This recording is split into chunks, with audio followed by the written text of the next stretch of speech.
Assalamualaikum warahmatullahi wabarakatuh. Terima kasih atas kehadiran kalian di kelas hari ini.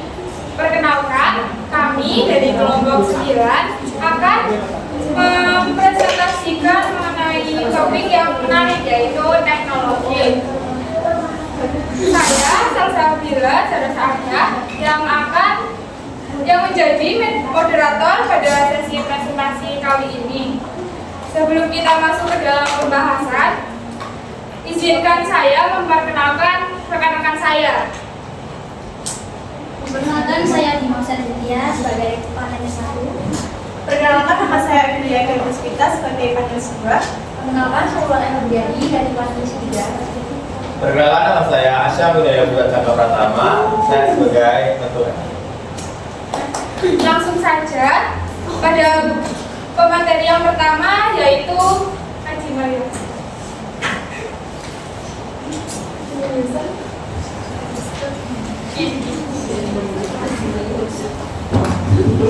Baik teman-teman, di sini saya akan mempresentasikan mengenai tantangan transformasi pembayaran cash ke e-wallet di era digital. Yang pertama ada pendahuluan, yaitu latar belakang. Yang pertama yaitu ada era revolusi pembayaran, perkembangan teknologi finansial dan adopsi e-wallet sebagai kunci menuju ekonomi digital. Didukung oleh GNTT. GNTT itu Gerakan Nasional Non Tunai dan inisiatif dari KRIS. Yang B yaitu signifikasi peningkatan efisiensi ekonomi dan ketersediaan akses pada berbagai lembaga dan layanan jasa keuangan formal bagi seluruh lapisan masyarakat. Dan yang terakhir yaitu permasalahan transformasi terhambat dari tantangan besar yang memerlukan strategi yang mendalam. Selanjutnya yaitu ada dari permasalahan. Yang pertama adalah kesenjangan digital, yang kedua ancaman keamanan data, yang ketiga ada potensi ekonomi digital, dan yang keempat yaitu pemahaman budaya baru.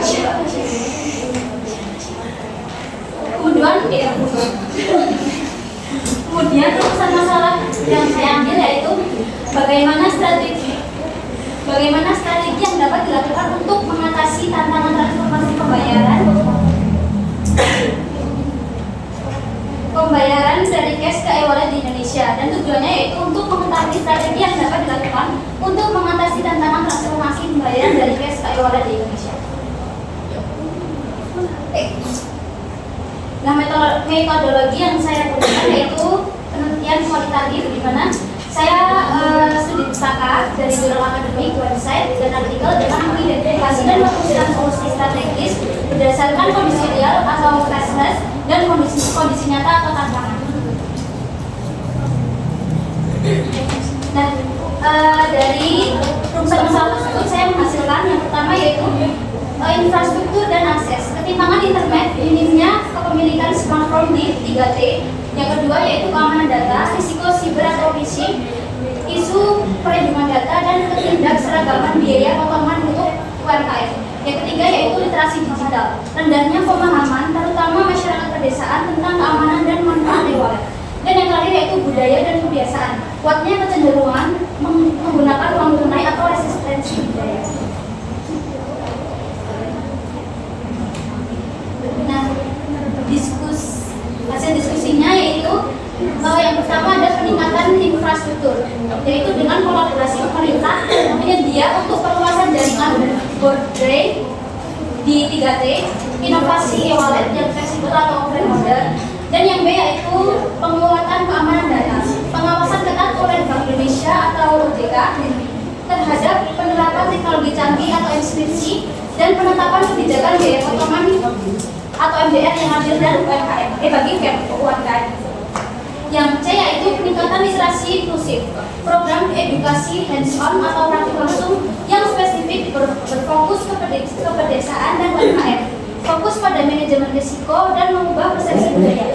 Dan yang terakhir yaitu mengatasi penolakan budaya, yaitu dengan dorongan yang ditargetkan, misal cashback di pasar tradisional dan bekerjasama dengan sektor cash heavy atau sektor-sektor yang membutuhkan dana yang besar seperti transportasi publik. Nah, kesimpulan yang saya dapatkan yaitu keberhasilan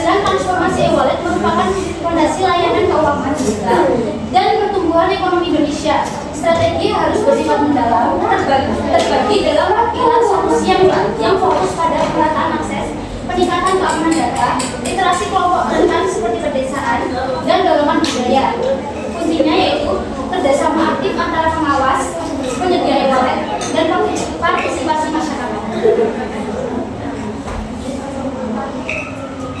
Saran atau arah masa depan yang pertama yaitu untuk regulator itu membuat regulasi keamanan dan jamin keadilan biaya MDR UMKM atau biaya potongan untuk UMKM.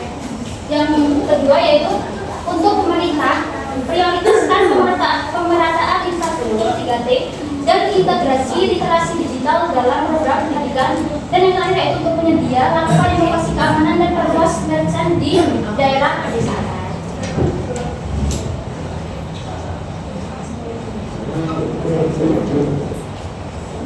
Terima kasih atas pemaparannya Kak Yosa. Selanjutnya kita akan melanjutkan dengan sesi pertanyaan yang akan ditanya.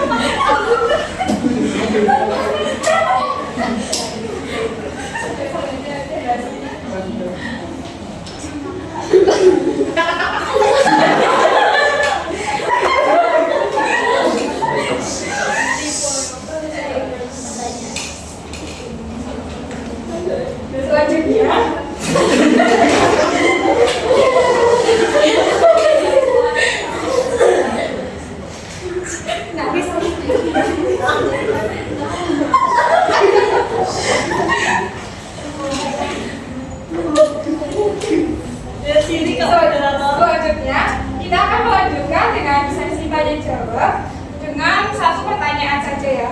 Ya. Ya, Mbak Tantri. Tantri. Baik, saya akan bertanya mengenai keamanan dan kepercayaan. Bagaimana penyedia layanan dapat membangun kepercayaan publik terhadap keamanan data dan dana mereka, terutama di kalangan generasi yang lebih tua yang sangat menghargai keamanan uang.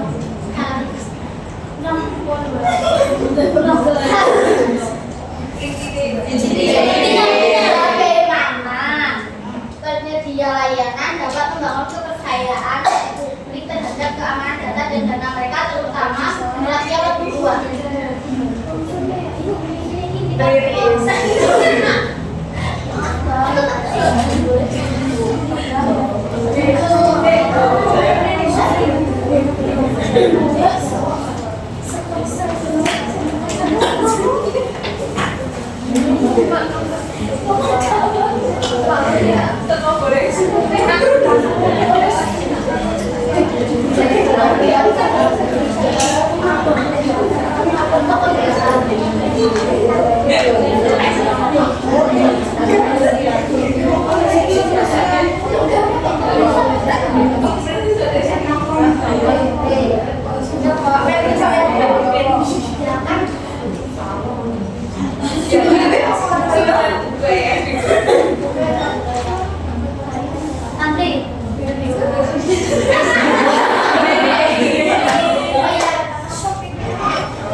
Pertanyaannya bagaimana penyedia layanan dapat mempercayakan apalagi pada pihak yang lebih tua gitu.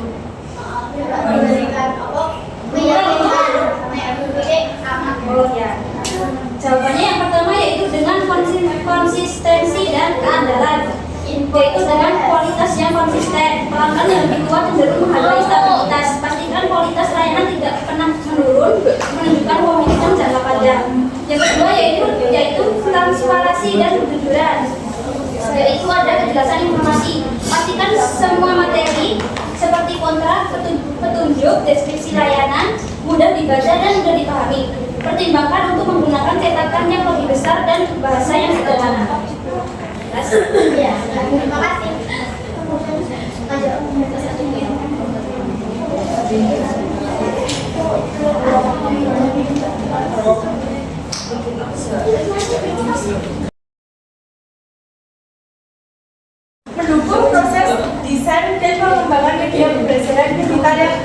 dan efektif.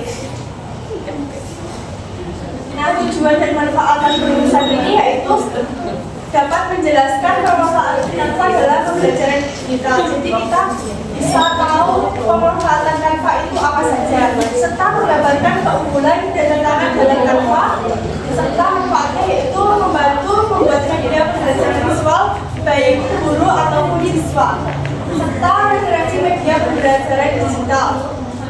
Selanjutnya ada metodologi yang saya cari menggunakan metode literatur, yaitu di mana saya mencari sumber-sumber dari jurnal artikel dan jurnal resmi yang sangat relevan. Pada metode literatur ini dapat dibahas yaitu yang pertama, pemanfaatan Canva dalam pembelajaran. Pemanfaatan Canva dalam pembelajaran ini sangat banyak, yang sekaligus contohnya yaitu seperti poster, infografis, presentasi, video pembelajaran, dan lembaga kerja digital dengan memanfaatkan template yang beragam banyak, serta fitur Canva juga banyak. Selanjutnya jenis media yang dapat membuat dengan Canva yaitu kita bisa membuat dengan poster edukatif, yaitu memperkenalkan konsep baru. Selanjutnya infografis merangkum materi secara visual, dan kita bisa membuat presentasi interaktif dengan animasi dan elemen visual, serta kita bisa membuat video pembelajaran pendek dengan menggabungkan visual, audio ataupun teks ataupun musik juga. Selanjutnya ada tantangan dalam pemanfaatan Canva. Nah, pemanfaatan Canva ini ada tantangannya, yaitu akses internet dan perangkat yang terbatas. Jika kita tidak mempunyai sinyal atau akses internet juga terbatas, kita juga tidak bisa menggunakan Canva, karena Canva ini termasuk jenis digital yang menggunakan internet. Selanjutnya rendahnya literasi digital guru dan siswa. Jika literasi digital guru dan siswa ini berkurang, guru dan siswa tidak tahu cara menggunakan template ataupun jenis fitur-fitur lainnya pada Canva, serta ketergantungan pada template yang mengurangi originalitas dan perlu perhatian pada hak cipta dan relevansi lokal, di mana template Canva itu mempunyai pada hak cipta dan kita harus menggunakan dengan hati-hati.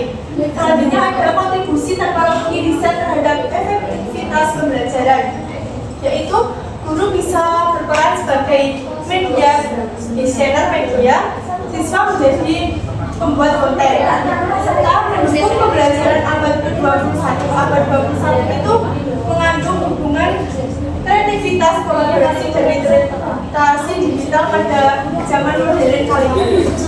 Selanjutnya ada media interaktif, menjadikan pembelajaran lebih adaptif dan menyenangkan serta membuatnya secara efektif.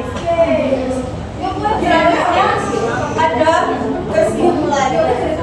Nah, kesimpulan yang dapat kita ambil yaitu Canva ini efektif mendukung pembelajaran digital dan menarik. Jadi kita membuat Canva itu bisa menarik pembelajaran, tidak hanya menarik tetapi juga bisa memahami pembelajaran serta jelas dengan elemen-elemen Canva. Selanjutnya mudah diakses, efisien, dan meningkatkan motivasi belajar. Di Canva itu ada template-template yang sangat menarik sehingga kita termotivasi untuk belajar menggunakan Canva. Serta yang terakhir diperlukan dukungan infrastruktur dan literasi digital yang optimal. Di dalam penggunaan Canva ini kita harus bijak dalam literasi tutorial Canva, karena kalau kita menggunakan Canva tidak benar itu bisa tidak optimal dan tidak efektif. Ini Dr. Pusaka, demikian presentasi saya. Terima kasih. Terima kasih atas pemaparannya yang sangat menarik dan informatif, Kak Dea. Selanjutnya, kita akan melanjutkan dengan sesi tanya jawab dengan satu pertanyaan. Itu Boleh dipilihkan, Mbak? aku hitung ya. 1, 2, 3.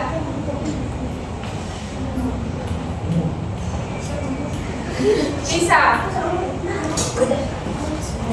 Izin bertanya, apa keunggulan Canva dengan aplikasi lain seperti Photoshop?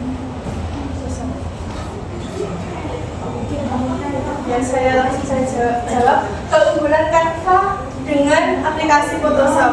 Canva ini mengandung banyak template yang sangat menarik.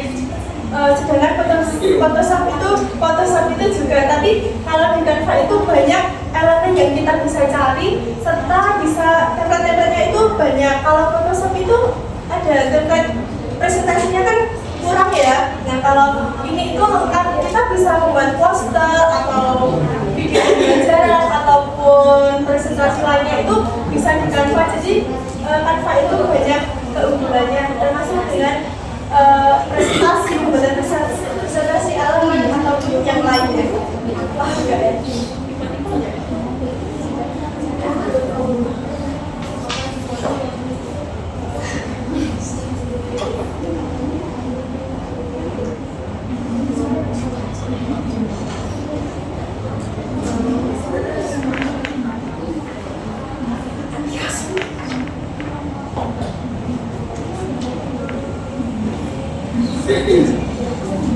Selanjutnya pemateri yang terakhir yaitu bulan ayu program dengan judul analisis teknologi tes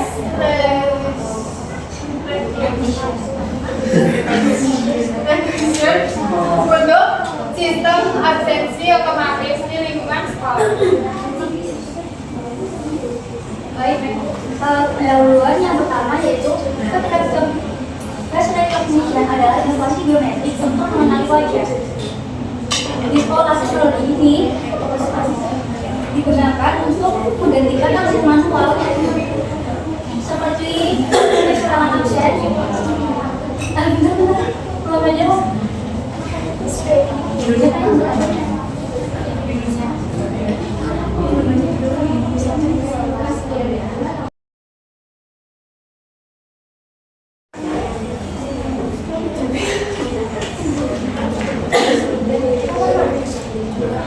Rumusan masalah yang pertama yaitu bagaimana penerapan teknologi face recognition ini.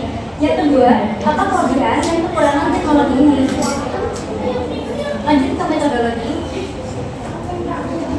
Saya mengambil dari studi pustaka dan jurnalistik yang meninjau kelebihan dan tantangan teknologi dan fokus pada penggunaan di lingkungan sekolah. Lanjut pada diskusi.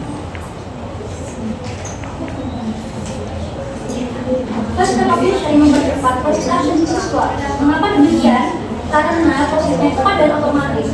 Siswa hanya perlu menghadap kamera untuk memverifikasi wajah dalam hitungan detik, serta meminimalisir akurasi pencahayaan dan gas algoritma seperti lingkungan yang gelap dan tidak efektif. Lanjut pada kelebihan dan kekurangan.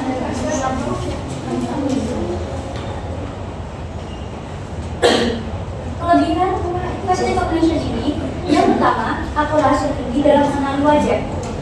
Yang kedua, efisiensi dan cepat karena kita hanya di depan kamera dan dapat diidentifikasi dalam beberapa detik. Yang ketiga,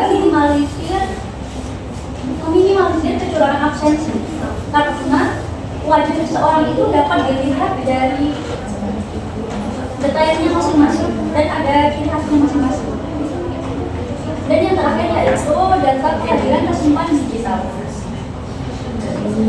Kekurangannya, biaya tinggi, privasi data terancam, dan potensi gas algoritma cahaya yang kurang atau saat mati seperti itu.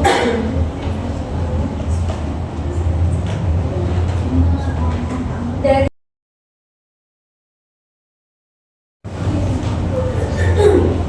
yang terakhir yaitu saran. Sekolah perlu meningkatkan infrastruktur pendukung, meningkatkan akurasi pada kondisi lingkungan variatif, memperkuat keamanan.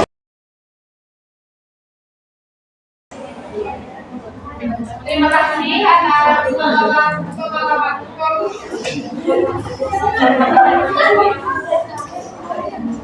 Terima kasih atas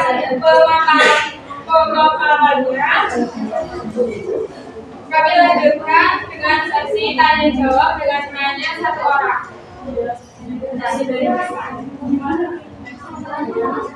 Ya, Mana mekanisme penyimpanan dan perlindungan jadwal BPN pada maksimal.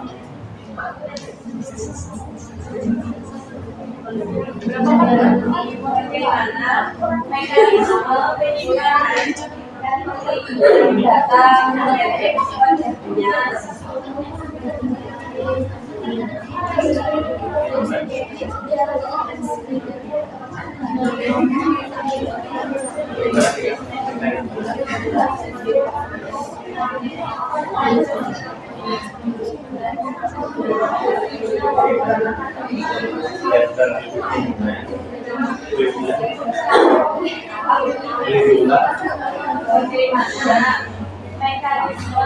penyimpanan dan perlindungan data biometrik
menjawab pertanyaannya kan bagaimana mekanisme dan perlindungan data biometrik pada siswa.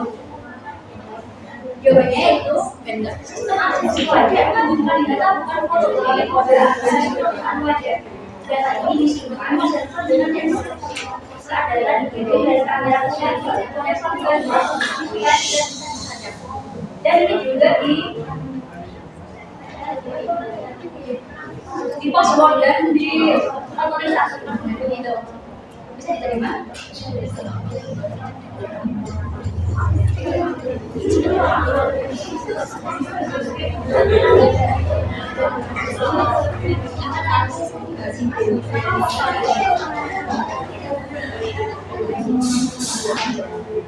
selanjutnya adalah penjelasan dari konsulen mengenai kesimpulan dari pertanyaan materi-materi yang telah disampaikan.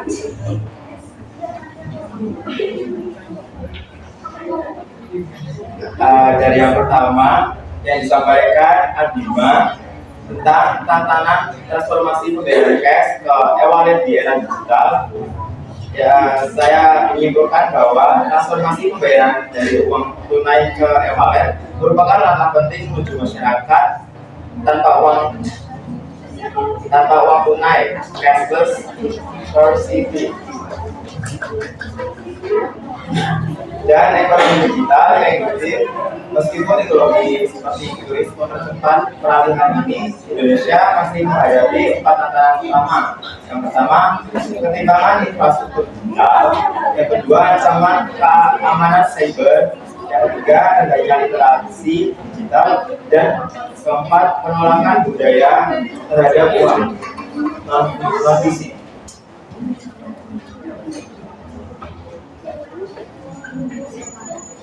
Yang kedua dari akhirnya dia kita yang berjudul pemanfaatan aplikasi Canva sebagai media desain pembelajaran digital.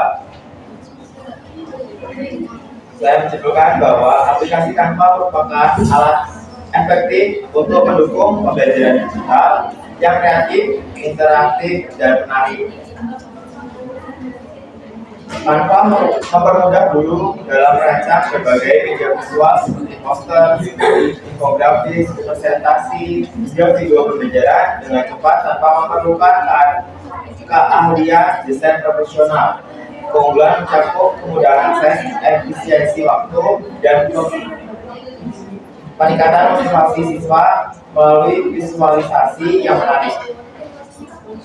Namun, terdapat kendala berupa keterbatasan akses internet, kurangnya interaksi teknologi, serta siswa cipta dan ketergantungan pada template. Yang ketiga, dari Ulan Ayu Febriani yang berjudul Analisis Teknologi Fast Reaction untuk Sistem Absensi Otomatis di Lingkungan Sekolah. Dapat disimpulkan bahwa teknologi fast reaction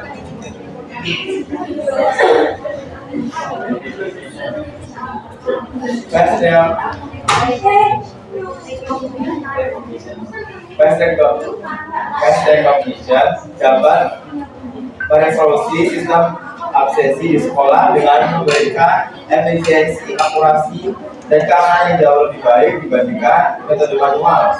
Kelebihan utama terletak pada keamanan deteksi wajah dengan cepat dan akurat, meminimalkan kekurangan absensi, serta meningkatkan transparansi dan data kehadiran. Namun menerapkannya masih menjadi tantangan signifikan seperti biaya implementasi yang tinggi,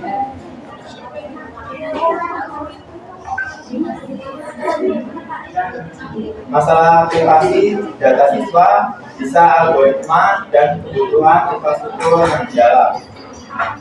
Oke, itu saja yang bisa saya simpulkan. Saya kembalikan kepada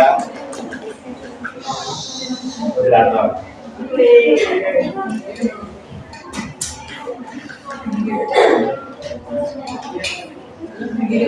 Demikian presentasi kita pada hari ini. Semoga apa yang telah kita pelajari bersama akan membawa keberkahan dan kemajuan